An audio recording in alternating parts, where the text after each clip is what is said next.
Hello everyone, this is Rick Gurgis with the Red Power team, and today I would like to go through residue management on the flagship combines.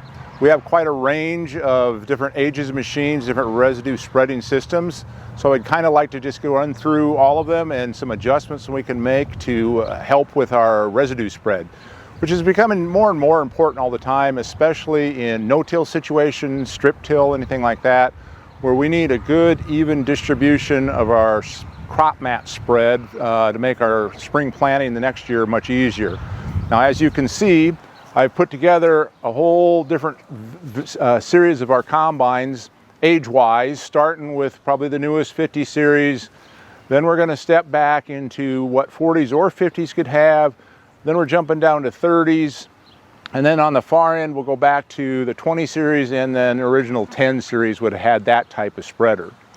So we've got quite a few to go through, all trying to do the same principle, but we're just going to walk through some adjustments that we can make. So as we start with probably our newest member of what we might have for options is just our dual disc or a horizontal spread. Similar back to the old 1460 days where we've just got a couple dual disc spreaders, hydraulically driven, to spread our material. Everything from the rotor discharge and the sieve discharge is dropping on here and we're spreading it. Probably the simplest one to adjust. Basically, the only adjustments we really got is just the speed of the spreaders from the in cab that were similar to the other units. But then also the only other one you could do is you could adjust the pitch of our impellers on here. Some different screw holes on here where we could bump them over a little bit, make it a little more aggressive. Historically, we leave them pretty much in the mid position. And I'm going to say with these, we're probably going to be capped out at a 40-foot spread pattern. Maybe we'll get to 45, but there's going to be so many things that affect that as far as the moisture content of the straw, the wind direction if we've got crosswinds we're dealing with, the size of the head or the amount of material that we're dropping down onto them can also affect our spread width pattern. So again, pretty simplistic setup for corn or beans. Again, only thing we're going to change really on this one is going to be the speed of the spreader. Again, we're going to want to slow them down when we get in corn so we're not beating up our next rows of corn with cobs and whatnot. So again, pretty straightforward on these. So now we're going to move into an option that we could have, and I should back up to our dual disc system we just looked at. Was available on 40 series, used a little bit, but it's been coming more and more popular as we've moved into the 50 series. Same setup on either one. So with a 40 or 50 series combine, you would have actually three different spreading options. So we've got our what we're familiar with, a vertical spread that we've had kind of from the beginning of the flagship series. And then we would have had the dual disc. And in the vertical spread, we've got three different option groups with it. We have in-cab adjustability for a few items on here, and then as we'll see on the next one down, we have mechanical adjust. So essentially the exact same adjustments, only we're either in-cab or just doing it manually. So as we look at this one, very similar to what we're used to in the past as we progress down the line.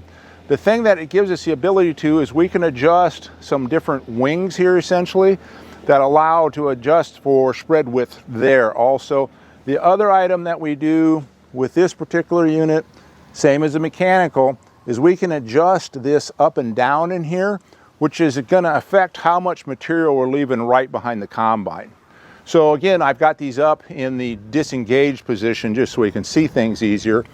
But when we have this down, the gap that we leave in here is greatly going to affect how much material we're leaving right behind the machine.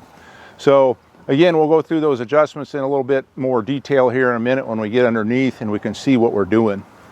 But the only other thing that we've got on these is we've got these outer wings that are adjustable, and you can get this as an in-cab adjustment also, but on this particular unit, we're just manual adjust, and you can see the difference between this unit and that one is on here we've got the wings totally up, and on this unit, they've got them adjusted down. And what this is going to do, it's going to help on your spread width to some degree in windy conditions. And again, it's kind of your preference where you want to do. We don't want to totally rely on these for spread width.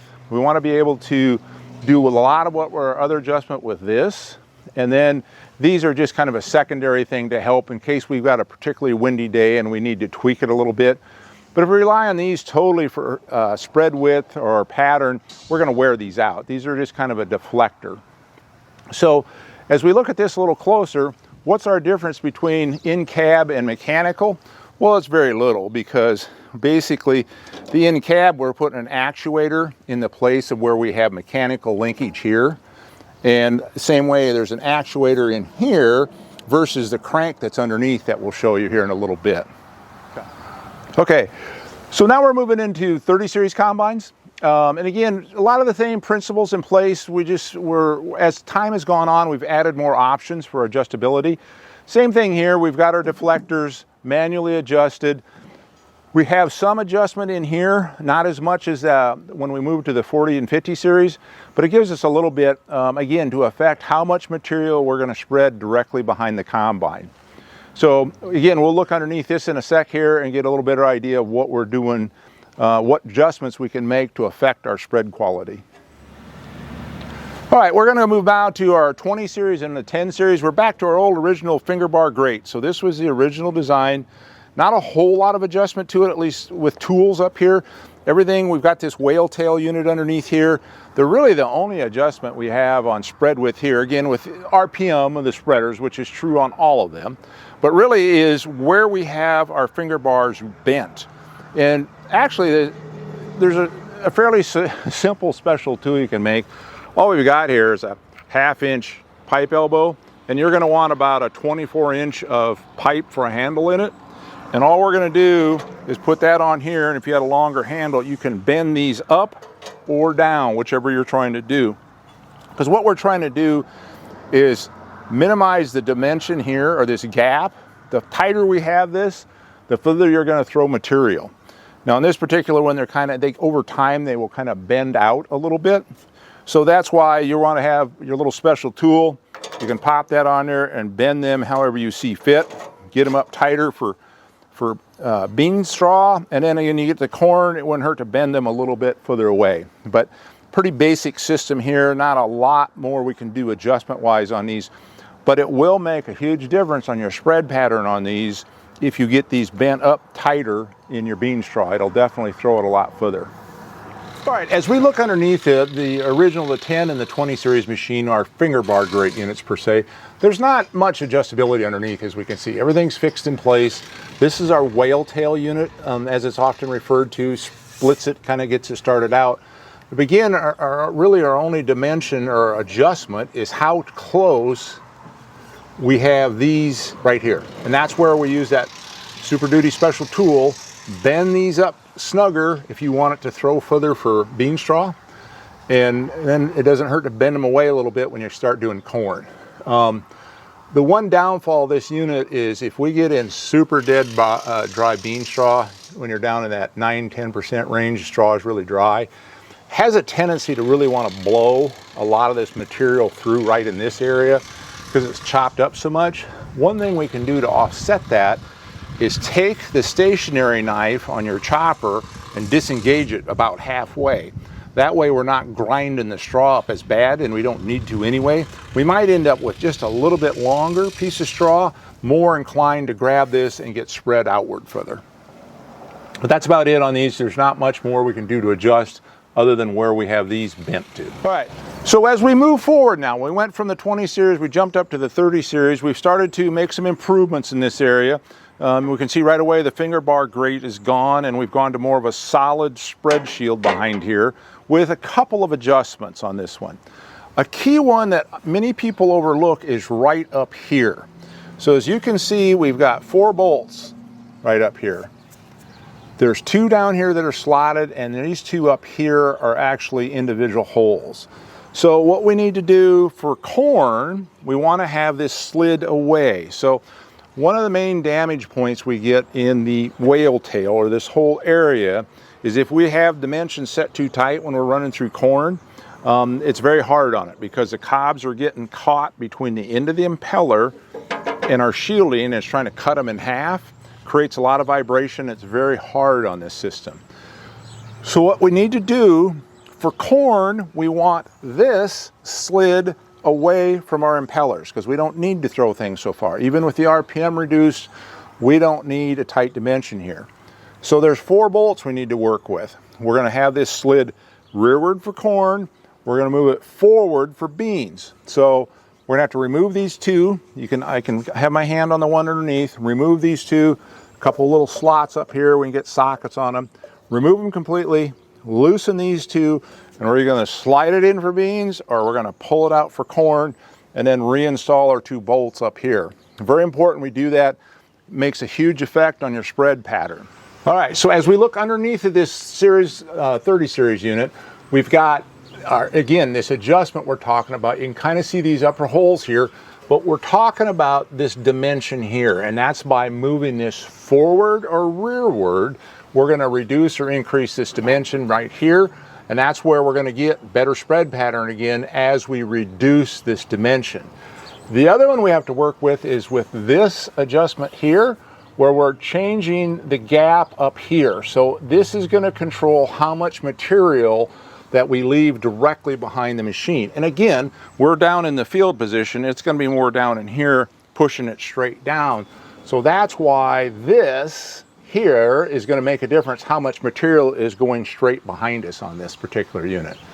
So again, similar whale tail to what we had on our 1020 series machine, but it's filled in now. We've got a little better tray, a little better distribution, a few more adjustments with it. Okay. So as I was talking about a minute ago, when we want to adjust the dimension up here, it's going to be done with this unit. We've got a turn item or removable item here. We can turn that, loosen this up, and we can move this up or down depending on how much material we want directly behind the combine. So I've loosened this up. We're clear down. There we're clear up. Clear down, clear up, depending on where you want it. Then we're going to tighten that up again and lock it into place depending on what you want it to do. So this is on a 30 series machine. You have 2 key adjustments that affect your spread pattern. 1, how much gap are we leaving here with this adjustment? And then 2, the bolts up on top and the dimension that we have between this and our paddle tips. Okay, now we're moving into 40 and 50 series, the options that we have for those machines. So here we have I'm going to call the mechanical adjust that we have for these machines versus in cab. And again, what we're doing is we're adjusting the dimension of, we have 2 individual wings this time, and we can adjust how tight or how far away we have it again from the impellers, which affects the spread pattern. We still have our adjustment up here that we just referred to on the 30 series. Again, you can see this one's been marked corn and beans. We have our 2 different bolts here and here. Again, affects how far in and out we have this to the paddles, and again affects how far we're going to spread things. Still with the diverters, that kind of the common theme through all the machines. But this gives us individual control. As we talk about the unit down the next one coming up, going to be about the same thing, only it's in cab where we have an electronic actuator in here. Okay, as we look underneath this, pretty similar again to what we saw with the 30 series.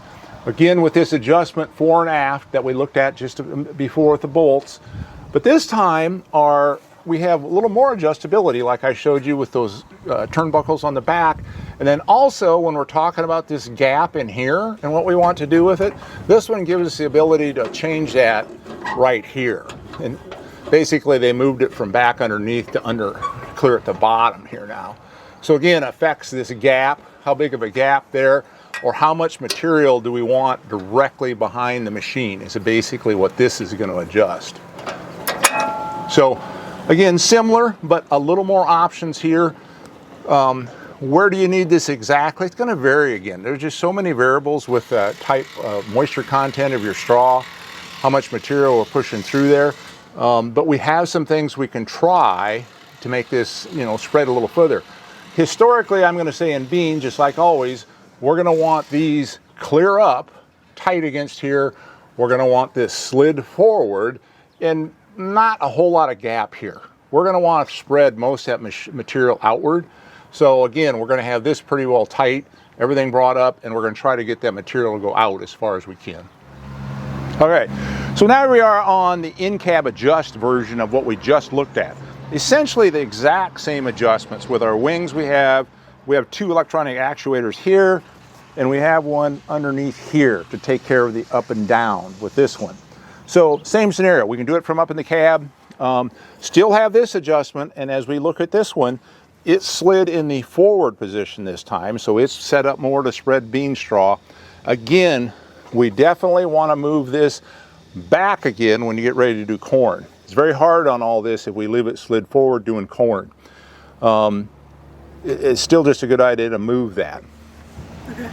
So as we look at this underneath again, very similar to what we just saw, we're missing that crank that was here because we have the actuator on the back side, but otherwise very similar. We have the two paddles right here, and then we can move this up and down from in the cab with the controls in the cab on the right console armrest. All right, we're in the cab of the in-cab control unit that we were just looking at. So we're in a 50 series with in-cab vertical spread, and we're looking at what buttons we're going to use to control the spreader or those different items that we were just looking at.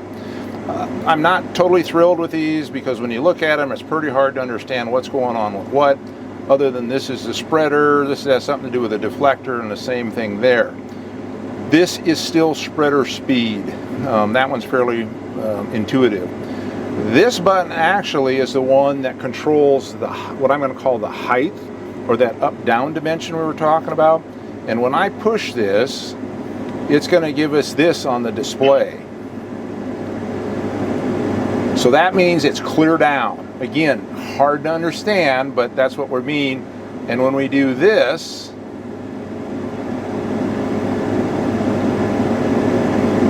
that's going to mean it's clear up. So if there's any correlation to this, there really isn't, unfortunately, of how do I remember what's what. Just remember black is beans. If you got everything black in there, that's going to be your setting for beans, because that's clear up tight, and that's got that dimension the smallest, so it's going to theoretically should throw your material the furthest out.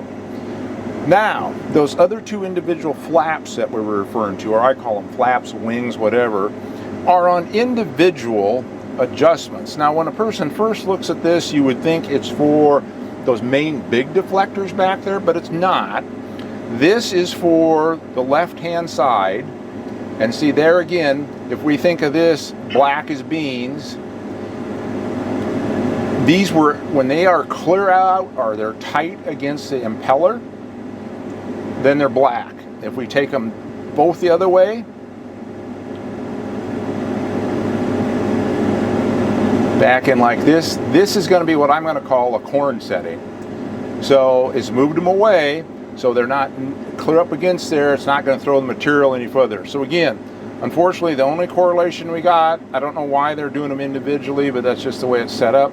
Just remember, black is beans. That's got everything snugged up, both directions. And again, we can play with this a little bit. Once you get to the field, again, conditions can vary what we're doing, but that's the best correlation. Black is for beans. And again, this icon is for the one that moves them up and down. These two are the ones that tilt them in and out. All right, just in conclusion, a few things to wrap up. We've kind of gone through all our spreader systems from the newest down the line to our older systems that we've had. A few things in general that will affect all of them, of course, is spreader RPM, regardless whether you're horizontal, vertical, whatever. Faster isn't always better. Sometimes in bean straw, if we slow down 100 RPM or so, sometimes we can get a better grip of it, throw it a little bit further. In corn, we definitely want to slow this down so we're not throwing material out and beating on our corn rows right beside where we went, especially if we're in an 8-row corn head situation. One other thing on all of them that can affect this, again, when we get in that dead dry bean straw, is sometimes it's to our advantage if we disengage our chopper knives a little bit. We've got adjustment right up here, and for soybeans, sometimes you may want to disengage this a little bit, maybe even to the mid-range with that dead dry straw. Because what we're trying to accomplish there is if we don't have the straw all ground up into tiny little tidbits, we can get a little bit longer piece of straw yet, we can throw it a little bit further, there's a little more weight in it. But that's only on days when you get super dead dry straw, and it's just turning to dust as it goes through the machine. So again, a lot of different systems. We've got some different adjustability to them. If you run into any questions with this again, just contact your local Red Power store, and your combine techs can help you walk through what adjustments you might need. But again, hopefully this will help you a little bit on some adjustments you can make to help spread your straw in a pattern that you're satisfied with. Thank you.